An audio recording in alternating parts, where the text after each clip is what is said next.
What will happen in 1 billion years?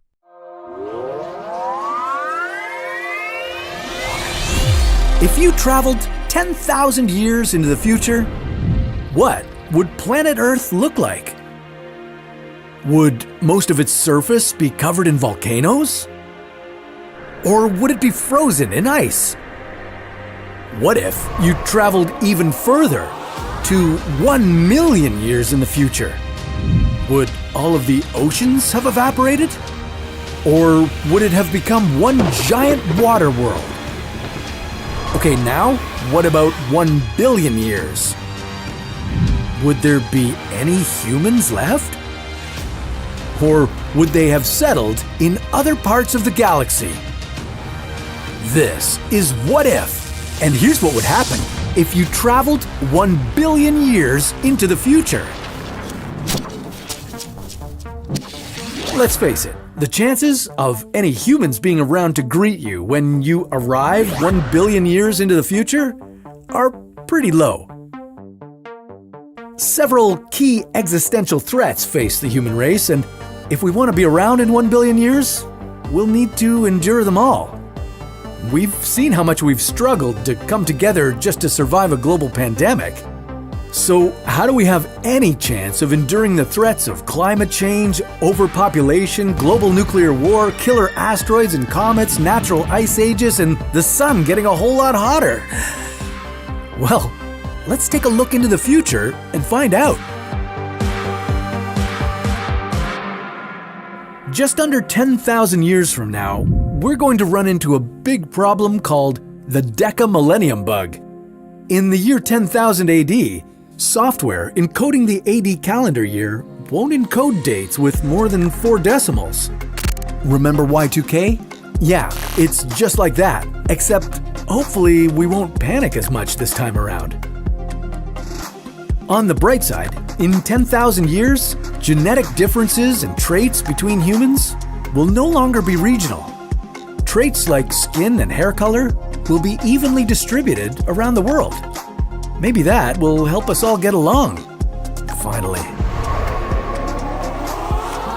20,000 years into the future, none of the current languages will be recognizable. Future languages will only contain 1% of the core vocabulary words of their present-day counterparts.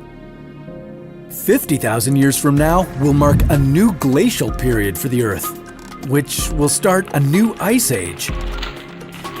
Niagara Falls will have eroded into Lake Erie completely. And, interestingly, a full day on Earth will also increase by 1 second at this point in time. So much more time for activities.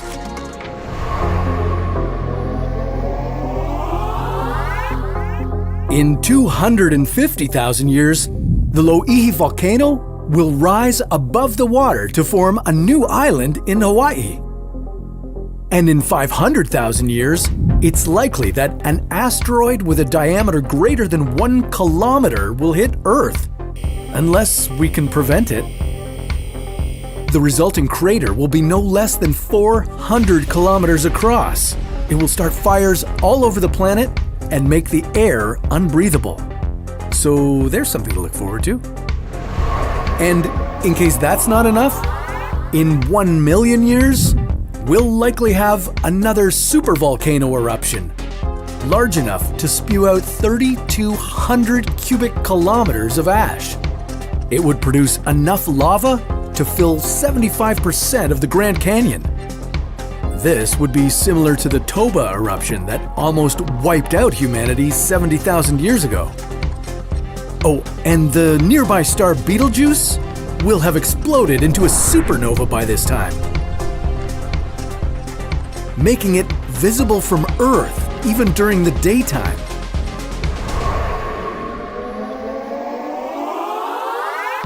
In 2 million AD, humanity will have settlements throughout the solar system. This also means that if populations on different planets have remained separate, humans may have evolved into other species adapted to their specific world. In 10 million years, a huge part of Eastern Africa will break off, forming a new ocean basin.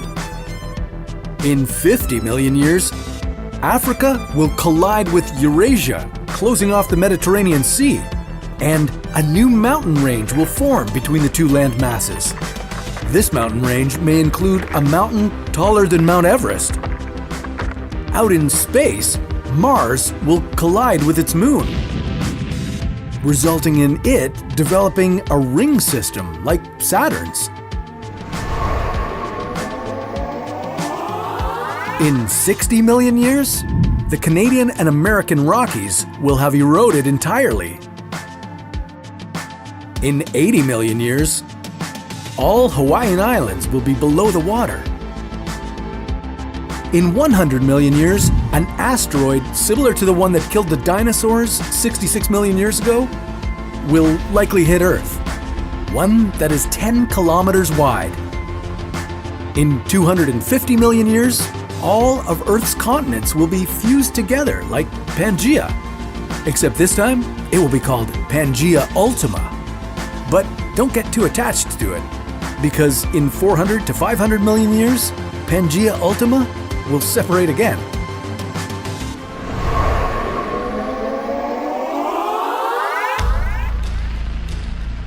In 500 to 600 million years, a gamma ray burst will likely occur within 6,500 light years from Earth.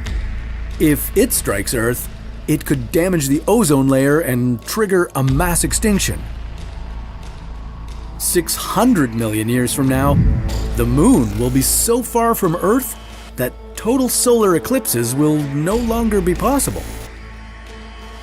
And the sun's increasing luminosity will have raised temperatures on Earth so much that it could halt plate tectonics movement. In 800 million years, carbon dioxide levels will drop dramatically and photosynthesis will no longer be possible. Free oxygen and ozone will disappear from the atmosphere, and complex life on Earth will die.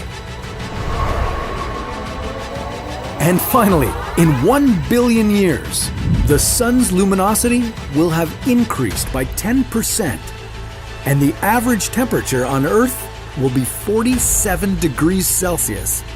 Our atmosphere will feel like a damp greenhouse, and our oceans will evaporate, leaving just pockets of water at each of the poles.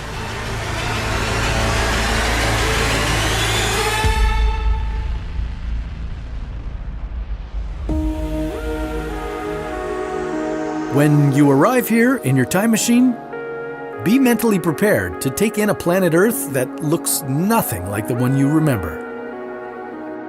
The human race will be gone, hopefully living its best life on some other far-off planet. Because of the intense heat, lack of water, and lack of breathable air, Earth will be uninhabitable. So you probably shouldn't stay too long. Instead, you should head out to see the rest of the solar system. Maybe you'll find your fellow humans there, or some other form of intelligent life. But that's a story for another What If.